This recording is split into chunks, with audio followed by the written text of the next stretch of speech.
Hello అండి, welcome back to our channel. అందరు ఎలా ఉన్నారు? బాగున్నారా? మీరందరూ కూడా బాగుండాలని నేను మనస్ఫూర్తిగా కోరుకుంటా ఉన్నాను. ఈరోజు మీ అందరికీ కూడా చాలా అంటే చాలా బాగా ఉపయోగపడే కిచెన్ టిప్స్ అయితే షేర్ చేస్తూ ఉన్నాను. సో వీడియో ఎక్కడ స్కిప్ చేయకుండా చివరి దాకా చూడండి. అలాగే వీడియో నచ్చితే మాత్రం ప్లీజ్ లైక్ చేయండి. ఇక్కడ చూస్తున్నారు కదా, టీ మరుగుతూ ఉంది. మామూలుగా మనం టీ అయినా కాఫీ అయినా లేదంటే ఇలాగ పాలైనా కూడా కాగబెట్టేటప్పుడు పొంగు వస్తూ ఉంటాయి కదా. సో మనకి పొంగు రాకుండా మరిగించుకునేటివి ఏవైనా ఉన్నాయంటే కనుక ఇలాగ ఒక స్పూన్ పెట్టామంటే అవి లోపలనే మరుగుతూ ఉంటాయి, పై దాకా పొంగు రాకుండా. ఇది మీ అందరికీ తెలిసిన విషయమే అనుకోండి. ఇక్కడ మన టిప్ ఏంటంటే, ఈరోజు ఎప్పుడైనా సరే టీ పొడి తక్కువగా ఉన్నప్పుడు లేదు పాలు పలుచగా ఉన్నప్పుడు కానీ టీ అంత టేస్టీగా ఉండదు. అంటే చిక్కగా ఉండకపోతే మనకి ఎంత తాగిన ఫీలింగ్ ఉండదు, అంత స్ట్రాంగ్గా కూడా ఉండదు. మీకు ఎప్పుడైనా స్ట్రాంగ్గా తాగాలనుకున్నప్పుడు లేదంటే టేస్టీగా తాగాలనుకున్నప్పుడు కొంచెం కాఫీ పౌడర్ వేయండి. మరుగుతున్న టీలో కొద్దిగా కాఫీ పొడి, అంటే మీరు పెట్టుకున్న టీ క్వాంటిటీని బట్టి. ఇక్కడ నేను కొంచెమే పెట్టాను కాబట్టి జస్ట్ కొంచెంగా రాలిపాను. ఇలాగ కొద్దిసేపు మరిగించుకుని, అంటే టీ మరిగిన తర్వాత లాస్ట్లో ఇంకా మనం ఆఫ్ చేస్తాం అనుకునే టైంలో కొంచెంగా కాఫీ పౌడర్ వేసేసి కొద్దిసేపు అలా మరగనిచ్చేసి మీరు టీ వడగట్టేసుకోండి. అసలు ఒకసారి తాగి చూడండి, ఆ ఫ్లేవర్ అనేది చాలా అంటే చాలా టేస్టీగా ఉంటుంది. టీ అయితే మంచిగా ఉంటుంది అనమాట, స్ట్రాంగ్గా కూడా ఉంటుంది. ఒకసారి ట్రై చేసి చూడండి. ఇంకా నెక్స్ట్ వచ్చేసి ఇలాంటి బనానాలు చూసారు కదా, పైన అయితే కొంచెం నల్లగా అయిపోయిందనమాట. అది తినడానికి ఎక్కువ ఇష్టం అనిపించదు. ఇక్కడ ఇలాగా కొంచెంని తీసుకొని ఫోర్క్తో చేస్తున్నాను. ఇదేంటంటే ఆ బనానా చిన్న బనానా కదా, కొంచెం గట్టిగా ఉంటుంది ఇది. సో ఫోర్క్తో ఇలాగా చేస్తే కొంచెం స్మాష్ అవుతుంది అనమాట. దాంట్లోకి నేను ఇక్కడ పాలు తీసుకుంటున్నాను. పచ్చి పాలైనా పర్వాలేదు, కాగబెట్టిన పాలైనా పర్వాలేదు. పచ్చి పాలు అయితే ఇంకా బెటర్ రిజల్ట్స్ ఉంటాయన్నమాట. ఇలాగా ఈ రెండింటిని బాగా మిక్స్ చేసేసుకోండి. తర్వాత దాంట్లోకి చిటికెడు మనకి కస్తూరి పసుపు ఉంటుంది కదా, సో ఆ పసుపు వేస్తాను. సో ఇక్కడ ఈ మూడింటిని బాగా మిక్స్ చేసిన తర్వాత ఫేస్కి, నెక్కి, హ్యాండ్స్కి ఇలాగా మంచిగా మసాజ్ చేసుకోండి. మీరు ఎంత బాగా మర్దన చేసుకుంటే అరటి పండులో ఉండే గుణాలన్నీ కూడా మన స్కిన్కి మంచిగా అబ్జర్వ్ అవుతాయి అనమాట. సో ఇలాగా బాగా మంచిగా మసాజ్ చేసిన తర్వాత ఇది కొద్దిసేపటికి ఒక 5-10 మినిట్స్కి డ్రై అయిపోతుంది అనమాట. డ్రై అయిన తర్వాత మంచిగా గోరువెచ్చటి నీళ్ళతో మీరు చక్కగా వాష్ చేసేసుకోండి. వెంటనే సోప్ ఏం పెట్టొద్దు. ఇక్కడ మనం పాలు కలిపాం కదా, స్కిన్ ఆటోమేటిక్గా తెల్లగా అయిపోతుంది. అరటి పండుతో ఏంటంటే స్కిన్ మంచి హైడ్రేట్గా ఉంటుంది అనమాట. మంచిగా ఎప్పుడు చూసినా గ్లోయింగ్గా కనిపిస్తుంది అనమాట. డల్గా కనపడకుండా నల్లగా అట్లా ట్యాన్ అంతా రిమూవ్ అయిపోయి నీట్గా ఉంటుంది. ఒకసారి ట్రై చేసి చూడండి. ఇంకా నెక్స్ట్ వచ్చేసి ఇక్కడ స్టవ్ చూడండి, ఇదంతా కూడా ఆయిల్ అంతా పడింది, జిడ్డుగా ఉందన్నమాట. సో పైకి ఎక్కువ మరకలు కనపడకపోయినా అవన్నీ కూర చేస్తున్నప్పుడు చిట్లుతాయి కదా, అలాంటి వాటిని మనం అరటిపండు యూజ్ చేసుకున్నాం కదా, దాన్ని తొక్కతో క్లీన్ చేసేది చూపిస్తాను. ఇది గ్లాస్ ఐటమ్స్కి చాలా బాగా క్లీన్ అయిపోతుంది. ఒకసారి ట్రై చేసి చూడండి, మీకే అర్థమవుతుంది. ఇక్కడ చూస్తున్నారు కదా, స్టవ్ పైన ఆయిల్ జిడ్డు అయితే ఉంది కదా, నేను ఎటువంటి సోప్ లిక్విడ్స్ ఏమీ వేయలేదు. జస్ట్ అరటిపండు తొక్కతో రుద్దుతున్నాను. ఇలాగా మనకి తొక్కలైతే మనం పండు తిన్న తర్వాత పడేస్తాం కదా, పడేసే బదులు ఒకసారి ట్రై చేసి చూడండి. అది వర్కౌట్ అవుతుందో లేదో మీకే అర్థమవుతుంది. వర్కౌట్ అయితే నెక్స్ట్ టైం కంటిన్యూ చేసేయండి. ఇక్కడ ఆ తొక్కనైతే ఇలాగా ఒకసారి మంచిగా నీట్గా రుద్దేసుకోవాలన్నమాట. తర్వాత తడి క్లాత్ తీసుకొని దానితో ఒకసారి, ఇప్పుడు పైన అరటిపండు తొక్కది కూడా అంటుంటుంది కదా, సో దాన్నంతా కూడా రిమూవ్ అయిపోయేలాగా ఇలాగా తుడిచేసుకోవాలన్నమాట. తడి క్లాత్ వాటర్ అంతా పిండేసి తుడుచుకోవాలి, వాటర్ అంతా స్టవ్ మీద పడేలాగా కాదు. ఇక్కడ నన్ను ఏ స్టవ్ మంచిగా ఉంటుందని చాలామంది అడుగుతూ ఉన్నారు. సో నేను చెప్పేది ఏంటంటే, మీకు పని తక్కువగా ఉండాలి, ఎక్కువ రిస్క్ లేకుండా ఉండాలని అంటే ఇలాగ గ్లాస్ స్టవ్స్, లేటెస్ట్ వస్తున్న మోడల్స్ కన్నా కూడా మనకి స్టీల్ స్టవ్లు అయితే చాలా బెటర్ అండి. వాటర్ పోసుకొని నీట్గా కడిగేసుకోవచ్చు. ఇవి చాలా పని ఉంటుంది కడగాలంటే కనుక. చూసారు కదా, అరటిపండు తొక్కతో ఎంత బాగా క్లీన్ అయిపోయిందో. ఒకసారి ట్రై చేసి చూడండి, మీకే అర్థమవుతుంది. ఇంకా నెక్స్ట్ వచ్చేసి ఇలాంటి మనము హ్యాండ్ బ్యాగ్స్, స్లిమ్ బ్యాగ్స్ అయితే వేసుకొని షాపింగ్స్కి అయితే పోతూ ఉంటాం కదా, ఏదైనా రద్దీగా ఉన్న షాప్లోకి కానీ, షాపింగ్ మాల్కి కానీ, ఎక్కువగా హడావిడి ఉన్న ప్లేస్లోకి, మార్కెట్లోకి పోయినప్పుడు నేనైతే హ్యాండ్ బ్యాగ్ని సంకలో పెట్టుకోవాల్సి వస్తూ ఉంటుంది. ఎందుకంటే ఇది జిప్ కిందికి ఉంటుంది కదా, జిప్ ఓపెన్ చేస్తారేమో అనే భయం వేస్తూ ఉంటుంది. ఎవరైనా దగ్గరికి వచ్చినా కూడా హ్యాండ్ బ్యాగ్ని చూసుకుంటాను నేను. అలాంటప్పుడు ఏంటంటే చూడండి, ఇక్కడ ఈజీగా మనమే లాక్ చేసుకోవచ్చు. మనకి ఇక్కడ ఎలాంటి మన మాల్స్కి వెళ్తే వాళ్ళు లాక్ చేస్తారు కదా, అలాంటి అవసరమే లేదు. మనం మార్కెట్కి వెళ్ళినా ఎక్కడికి వెళ్ళినా సేఫ్గా ఉండాలి, మనము హ్యాపీగా షాపింగ్ చేసుకోవాలి ఏ భయం లేకుండా అంటే కనుక ఇలాగా ఒక రబ్బర్ బ్యాండ్ని తీసుకొని ఇలా వేసేసుకొని జిప్కి సైడ్కి ఉన్న దానికి వేసేసుకోండి. మనకి కేబుల్ టైస్ వస్తాయి కదా, సో అవైనా వేసుకోవచ్చు. లేదంటే ఒక హెయిర్ పిన్ తీసుకొని, అంటే ఫ్రీగా మూవ్ అయ్యేది, దాన్ని తీసుకొని అయినా కూడా ఇక్కడ ఉంది కదా, ఇది ప్రతి ఒక్క బ్యాగ్కు ఉంటుంది. దానికి చుట్టేసుకున్నారు అని అంటే మీకు సేఫ్గా మీరు ఎక్కడికైనా వెళ్ళొచ్చు అనమాట. ఇలా ట్రై చేసి చూడండి. నెక్స్ట్ వచ్చేసి మనము ట్రావెల్ చేస్తూ ఉన్నప్పుడు ఇలాగ టూత్ బ్రష్లు అయితే తీసుకుపోతూ ఉంటాము. అన్నీ కలిపి తీసుకెళ్ళడం కొంచెం ఇబ్బందిగా అనిపిస్తూ ఉంటుంది, తీసుకెళ్ళే బుద్ధి కాదు. ఒక్కొక్కసారి తడివి కూడా మనం క్యారీ చేయాల్సి వస్తూ ఉంటుంది ఎక్కడైనా 2-3 రోజులు ట్రిప్ వెళ్ళినప్పుడు.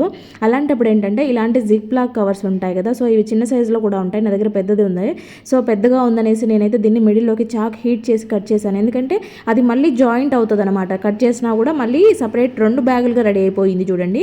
అందుకోసం చాక్ని హీట్ చేసి మిడిల్లోకి కట్ చేశాను అనమాట. ఇలాగ మీరు సేఫ్గా పెట్టేసుకోవచ్చు అనమాట. ఒకవేళ అది తడితో ఉన్నా కూడా మనము బట్టల బ్యాగ్లో పెట్టుకున్నప్పుడు బట్టలకి తడి అంటడం లాగా జరగదు. ఇంకొక బ్రష్కి ఆ గలీజ్గా ఒకరిది తడి ఇంకొకరికి అంటడము ఇలాగ కొంచెం ఇబ్బంది అనిపిస్తూ ఉంటుంది కదా, సో అలా లేకుండా బ్రష్లు నీట్గా ఉంటాయన్నమాట. ఆ తడంతా రాకుండా. ఇలాగ కాకుండా ఇంకా ఇలాగ కూడా చేసేసుకోవచ్చు. ఇప్పుడు నేను ఇక్కడ నుంచి ఫ్రంట్ సైడ్లో నుంచి పెట్టాను కదా, అలా కాకుండా ఇలాగ బ్యాక్ సైడ్కి వేసేసుకొని కూడా మీరు ఇలాగ పెట్టేసుకోవచ్చు. ఎలా పెట్టుకున్నా కూడా బ్రష్లు అయితే నీట్గా ఉంటాయి అనమాట, ఎక్కడికి క్యారీ చేసినా ఈజీగా. ఇంకా నెక్స్ట్ వచ్చేసి ఇదైతే పిజ్జాలో వస్తూ ఉంటుంది కదా, సో ఈ హోల్డర్ని అయితే మామూలుగా పిజ్జా తినే తర్వాత అందరు పడేస్తూ ఉంటారు. ఇదైతే చాలా అంటే చాలా రకాలుగా యూజ్ చేసేసుకోవచ్చు. మనకి మల్టీపర్పస్ ఆర్గనైజర్ అని చెప్తాను నేనైతే దీన్ని. సో ఇలాంటి దాన్ని ఒకదాన్ని తీసుకొని మీకైతే కొన్ని ఐడియాస్ చూపిస్తాను చూడండి. ఇక్కడ దీనికైతే డబల్ సైడ్ టేప్ ఉంటుంది కదా, సో దీన్ని అయితే అంటించేసాను. దీన్ని మీరు కిచెన్లో, డైనింగ్లో, లేదంటే డ్రెస్సింగ్ టేబుల్ దగ్గర, కబోర్డ్స్లో, బీర్వాలో, డోర్కి బ్యాక్ సైడ్ చాలా రకాలుగా యూజ్ చేసేసుకోవచ్చు. పిల్లలవైతే టైలు ఇలాగ బెల్ట్లు అన్నీ ఉంటాయి, ఐడి కార్డ్స్ ఉంటాయి కదా, సో వీటన్నిటిని కుప్పలాగా ఎక్కడ పడితే అక్కడ పడేస్తూ ఉంటారు. అలా పడేయకుండా నీట్గా పెట్టుకోవచ్చు. ఇది నేను వెయిట్ ఆపుతుందని చూపెట్టడం కోసము ఇక్కడ ఈ ఐరన్ ఇంత వెయిట్తో ఉండేటివి పెట్టాను చూడండి. ఇవన్నీ కూడా ఇంత వెయిట్తో ఉన్నా కూడా నీట్గా ఉంది. మీరు ఏంటంటే డబల్ టేప్ వేసేప్పుడు కొంచెం ఎక్కువ మొత్తంలో పెద్దగా ఉండేలాగా వేసుకోండి, చాలా స్టిఫ్గా నిలబడుతుంది. ఇలాగా కేబుల్స్ అయితే మనము ఇలా వేలాడేస్తూ ఉంటాం కదా, సో చిన్నపిల్లలు ఉన్నప్పుడు నోట్లో పెట్టుకుంటూ ఉంటారు. అంతేకాకుండా ఇలాగ బరువుగా ఉండే లావుగా ఉండే కేబుల్ అయితే కనుక అక్కడ కట్ అవుతుంది అనమాట. ఇలా వేలాడి కట్ అయిపోతుంది. అలా అవ్వకుండా కేబుల్స్ నీట్గా ఉండాలన్నా, చిన్నపిల్లలు నోట్లో పెట్టుకోకుండా ఉండాలన్నా కూడా మంచిగా ఒకటి స్విచ్ బోర్డ్ పైనకి ఒకటి ఇలా తగిలించుకున్నారని అంటే దానికి వేలాడేసుకోవచ్చు. నెక్స్ట్ వచ్చేసి బీరువాలో కానీ కబోర్డ్స్లో కానీ మనము జ్యువెలరీ ఆర్గనైజ్ చేసుకున్నప్పుడు చైన్స్ పెట్టుకోవచ్చు. ఎక్స్ట్రాగా ఉండే కీస్ ఉంటాయి, వాటిని మనం బీరువాలో కానీ మళ్ళీ కబోర్డ్లో కానీ పెడతా ఉంటాము. అలాగా కూడా ఇవి మంచిగా సేఫ్గా కీస్ అన్నీ కూడా ఒక దగ్గర పెట్టుకోవచ్చు. మనం మామూలుగా బయట ఇలాంటివి కొనుక్కొస్తూ ఉంటాం కదా, సో అదైతే ఒకటే వస్తుంది, కానీ దీనికి 3 హ్యాంగింగ్స్ వేసుకోవచ్చు మనము. వాటితో పోలిస్తే ఇవి ఈజీగా మనము కొన పని లేకుండా ఇంట్లోనే ఉంటాయి కదా, చక్కగా పెట్టుకోవచ్చు. నెక్స్ట్ వచ్చేసి చాక్లు, సీజర్లు ఇవి రెగ్యులర్గా మనం వాడుతూ ఉంటాము. షార్ప్నర్స్ తగ్గిపోతూ ఉంటుంది, మళ్ళీ చేపిస్తూ ఉంటాము, మళ్ళీ వాడుతూ ఉంటాము. ఇదైతే రెగ్యులర్గా జరిగే పని. అయితే మనము బయట షార్ప్ చేయకుండానే ఇంట్లోనే ఈజీగా షార్ప్ చేసుకోవచ్చు. అదేలాగా అంటే ఇలాగా టూత్పేస్ట్ ఉంటుంది కదా, ఏదైనా పర్వాలేదు మీరు యూజ్ చేసేది టూత్పేస్ట్ని అన్నిటికీ కూడా మీరు ఏవేవి అయితే షార్ప్నెస్ పెంచుకోవాలనుకుంటారో వాటన్నిటికీ కూడా ఫస్ట్ అయితే ఇలాగా అప్లై చేసేయండి. ఇక్కడ నేను 2 చూపిస్తానమాట. అంటే ఫస్ట్ అయితే దీన్ని క్లీన్ చేసే ప్రాసెస్ ఇది.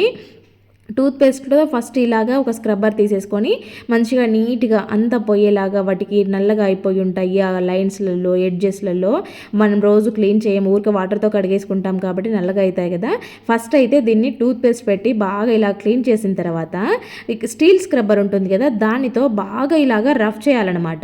స్టీల్ స్క్రబ్బర్తో రఫ్ చేయడం వల్ల దాని షార్ప్నెస్ ఆటోమేటిక్గా పెరిగిపోతుంది. ఖచ్చితంగా ట్రై చేసి చూడండి, వర్కౌట్ అవుతుందో లేదో మీకే అర్థమవుతుంది.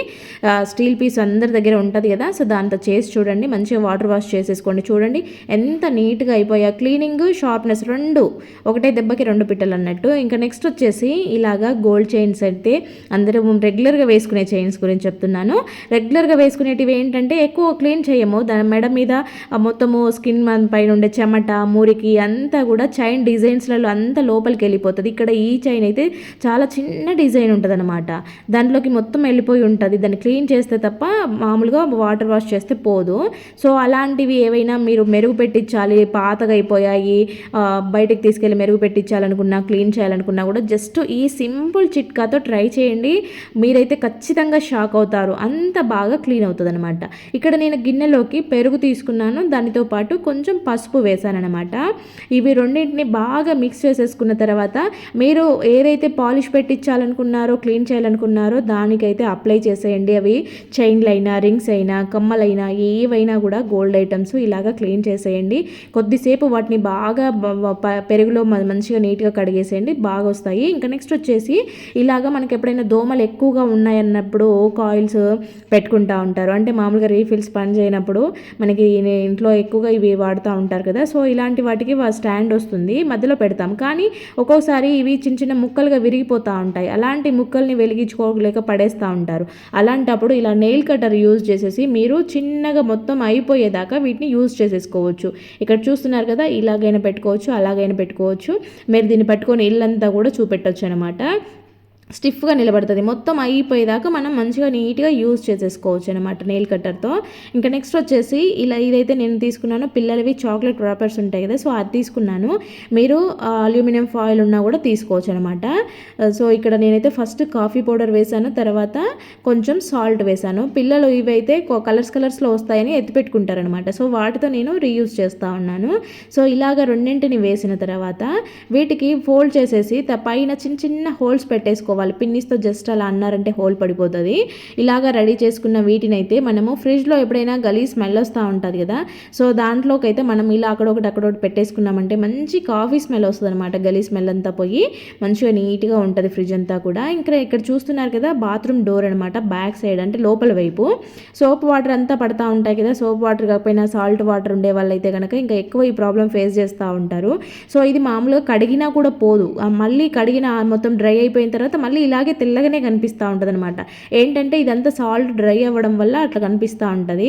ఇదంతా డస్ట్ ఏం కాదు, సాల్ట్ జస్ట్ మనకి. సో అలా సాల్ట్ మళ్ళీ పట్టేయకుండా ఉన్న సాల్ట్ అంత తెల్లగా డోర్ ఇలా పాడవకుండా ఉండాలని ఇక్కడ చూడండి, వాటర్ పడి ఈ స్క్రూస్ కూడా చిల్లుము వచ్చేసి విరిగిపోతున్నాయి చూడండి. ఇలా అవ్వకుండా ఉండాలంటే ఈ చిన్న సింపుల్ టిప్ ఫాలో అవ్వండి. మీకైతే డోర్ అనేది ఎప్పటికీ నీట్గా ఉంటుంది. అది అలాగే వదిలేస్తే ఏమవుతుందంటే మనం దాన్ని రుద్ది కడుగుతూ ఉంటాం కాబట్టి ఆ పైనుండే ఫ్లైవుడ్ అంతా లేసిపోయి డోర్ అంతా పాడైపోతుంది అనమాట. కొద్ది రోజుల్లోనే మళ్ళీ డోర్ మార్పించాల్సి వస్తుంది. అలాంటి అవసరమే లేకుండా జస్ట్ మన ఇంట్లో ఉండే కొబ్బరి నూనెతో కొంచెం క్లాత్ పైన కానీ కాటన్ మీద కానీ వేసుకొని ఇలాగా మొత్తం ఆ సాల్ట్ అంతా పోయేలాగా గట్టిగా స్క్రబ్ చేస్తున్నట్టుగా ఆ కాటన్ క్లాత్ని ఇలాగా చేస్తూ ఉండండి. ఆయిల్ అంతా కూడా అప్లై చేసేయండి మంచిగా నీట్గా. మీరు అబ్జర్వ్ చేయండి, రుద్దని దగ్గర ఎలాగ కనిపిస్తూ ఉందో. ఆయిల్ ఉంటుంది కాబట్టి వాటర్ పడినా కూడా కిందికి జారి పడిపోతాయి అనమాట, అక్కడ నిలబడకుండా మళ్ళీ సాల్ట్ పట్టేయదనమాట. ఇలాగా వీటి స్క్రూస్ పైన కూడా కొంచెం కొబ్బరి నూనెను వేసేసేయండి. ఆల్రెడీ అవి చిలుము వచ్చేసాయి, ఇంకా ఎక్కువ అవ్వకుండా నీట్గా ఉంటాయన్నమాట. కింద బండ కూడా వైట్గా అయిపోయింది చూడండి, సాల్ట్ పట్టేసి అది కూడా అంతా నీట్గా అయిపోతుంది. మీరు లాస్ట్లో అబ్జర్వ్ చేయండి, ఫస్ట్ చూసారు కదా, లాస్ట్లో ఒకసారి చూసేయండి. ఇదైతే మంచిగా కొబ్బరి నూనెతో ఇలాగ చేసుకొని చేశారనంటే కనుక ఇంకా మీకు మళ్ళీ ప్రాబ్లం రాదనమాట. చాలా రోజుల వరకు మీకు డోర్ ఇలాగే నీట్గా ఉంటుంది, ఎందుకంటే ఆయిల్ అంతా ఉంటుంది కాబట్టి వాటర్ అబ్జర్వ్ చేసుకోదనమాట. ఫ్రెండ్స్ మరి వీడియో చూశారు కదా, వీడియో నచ్చితే మాత్రం ప్లీజ్ లైక్ చేయండి. మీరు ఒక లైక్ ఇవ్వడం వల్ల ఇంకా చాలా మందికి అవసరమైన వాళ్ళకి మన వీడియో సజెస్ట్ అవుతుందన్నమాట. అలాగే దీంట్లో ఏ టిప్ బాగా నచ్చిందో మీకు కామెంట్ పెట్టడం మాత్రం అస్సలు మర్చిపోవద్దండి. మన ఛానల్ని ఫస్ట్ టైం చూస్తున్నట్లయితే ప్లీజ్ సబ్స్క్రైబ్ చేసుకోండి, పక్కనే ఉన్న బెల్ సింబల్ యాక్టివేట్ చేయండి. నేను పెట్టే వీడియోస్ మీకు నోటిఫికేషన్ రూపంలో వస్తాయి. మన ఛానల్లో చాలా యూస్ఫుల్ కిచెన్ టిప్స్ ఉన్నాయి, ఒకసారి చెక్ చేయండి. ఓకే అండి, థ్యాంక్ యూ ఫర్ వాచింగ్.